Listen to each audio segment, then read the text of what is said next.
everyone, this is Esther Tresakawa Gosiwa, and today we are live on campus. We'll be going in to meet the Deputy Vice-chancellor of the University of Education and Entrepreneurship, in person of Dr. Benedict Ubong, to find out about his relationship with the Vice-chancellor, his story so far about the establishment of the University of Education and Entrepreneurship. So come along with us, and remember, this is UEE Network, the only window to UEE.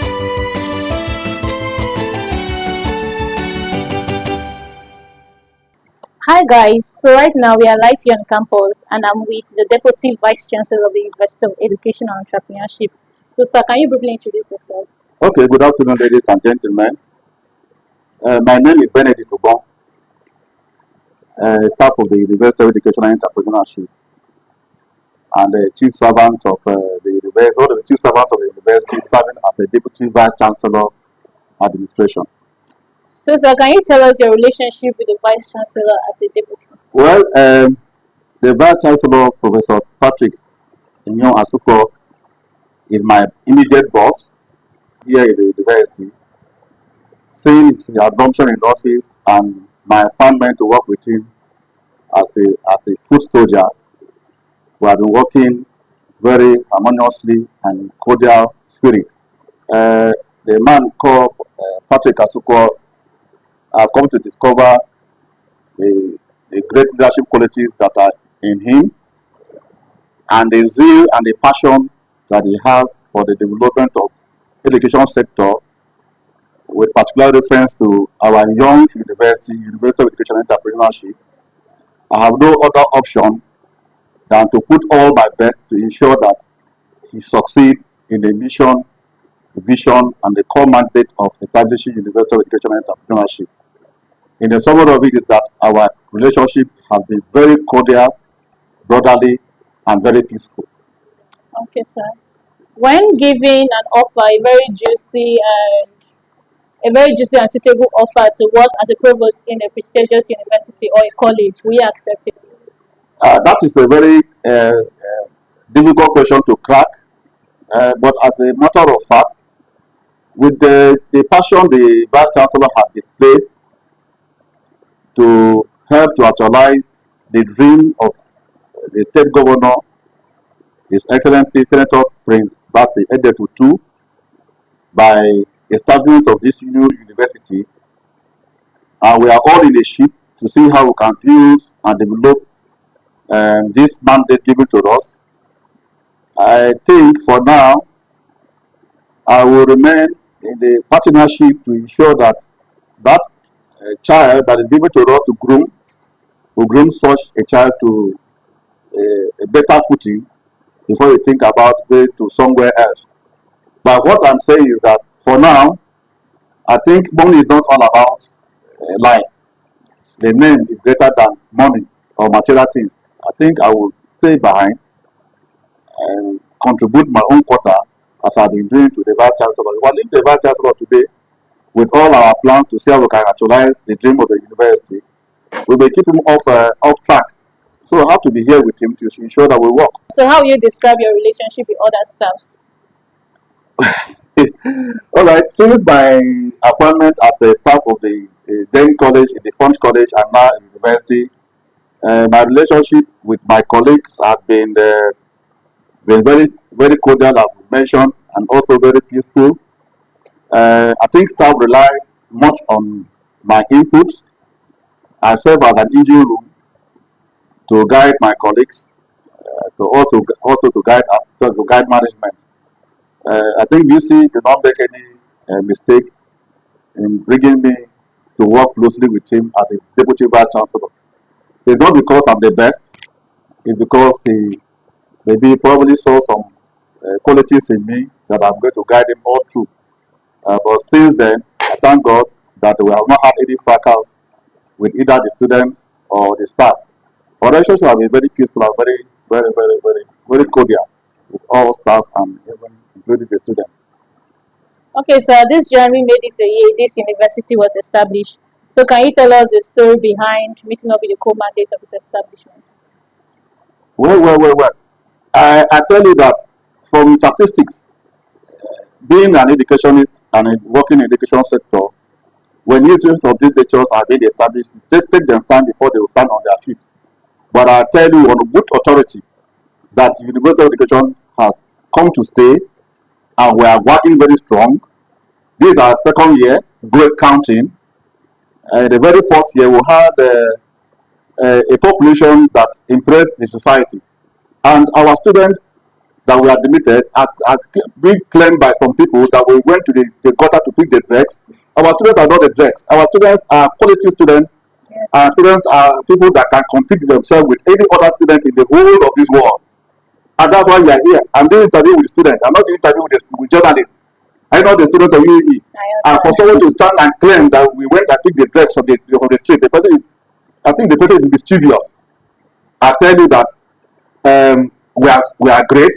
Our students have shown that yes, they have come to partner with the university. They are doing their best, and we have achieved greatly. By one, we have presented all our programs to NUC, and we have gotten full acceptance, certificate of objection to run all the 34 programs here in the university. If you go to other universities across the countries, you cannot see that kind of an achievement, but we have gotten it. We have quality staff here in the university. I think the least staff in this university is somebody with a master's degree. Out of about 145 lecturers that we have here, about 120 of them are all PhD holders. To tell you that we are ready for the university. We are only waiting for the government to give further approval for us to recruit other competent hands that will drive the process of this university. For the matter of fact, the issues of security, the place was becoming a ghost town, piffering here and there, but with the administration of the Vice-chancellor and the other core management and the support of the staff, we have caught all those kind of piffery, stealing, and vandalization. And that's why if you look around here, you see armed men and women ensuring that they secure the property that the government has put in place here for the training of young men and women to change the narrative of education, generated a paradigm shift for paper qualification to training people in acquiring skills, acquiring knowledge, and also become leaders of tomorrow and inventors. The modest achievements so far that we have, and this year we hope that we are being fully enlisted the JAM caps, and the students are being changed of institution by the end of the year. By the end of this academic section, we should have a reasonable number of students indicating interest to come and study in this great university. And I also tell you that a university is not just like any other university. It's a unique university that will give you a certificate plus. Certificate plus meaning that, for instance, if you are studying economics, yes, you'll be proficient in economics in knowledge and skills, but will also give you a skill that you will be an independent individual, that you can create job for people and also create job for yourself. And that's the practical route of it. That's why we have the component of entrepreneurship. So we train you as BSc in economics and also have a skill that can generate job for yourself, generate job for people, and also become an inventor. Okay, sir. So can you tell us most of the challenges faced? Well, for every establishment of an institution of this nature, we cannot say we don't have any challenge. Yes, we have some challenges that I think with time we're going to overcome them.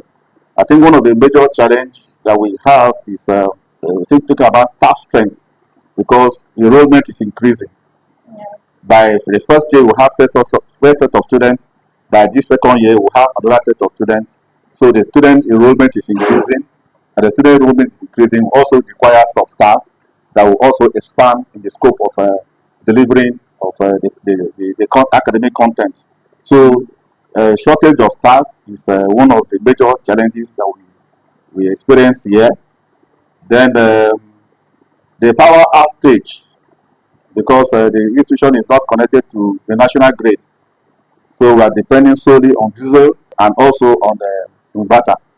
So at times when we have poor weather, the inverter will not give us the maximum production of what we expected of it. So we fall back to diesel, and you know the cost of diesel in the market.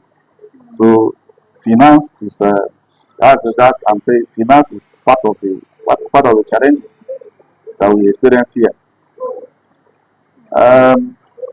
the other challenges, just like I've said, we can always overcome them. And I think we have put our request to the proprietor, the governor of the state, to see how they can give us opportunity to engage staff so we can cover that inadequacy in the university. Okay, thank you so And much. graciously too, we also thank God. Recently we had power holding company at a step down line to Akampa local government, and with that, we are working closely with the Ministry of Power in the state to see how they can support the university with some transformer to enable us tap to the national grid to enable us have regular electricity supply, so that in all offices we begin to use digital tools in teaching and research. Even our students will also begin to embrace themselves with digital tools in learning and carrying out their research. So if we must embrace that and implement that core mandate, electricity is a necessity. So thank you so much, sir, for this section. We have come to the end of this interview. Thank you for joining us today. Okay, thank you very much, UEE Network. Yes, sir. I want to take special time to appreciate the great work you have been doing. I know you're the Director Information of the University, Comrade Francis Sabo. I've been coordinating you well, and your performance has given us hope that we are not just training people for training's sake. We are training people that are going to add value, that are adding value to the society already. For the work we have done so far, on a personal opinion, I commend you. You are doing great, and God will see you through to become greater journalists in future. Amen. God bless you all, and Amen. God should bless your team.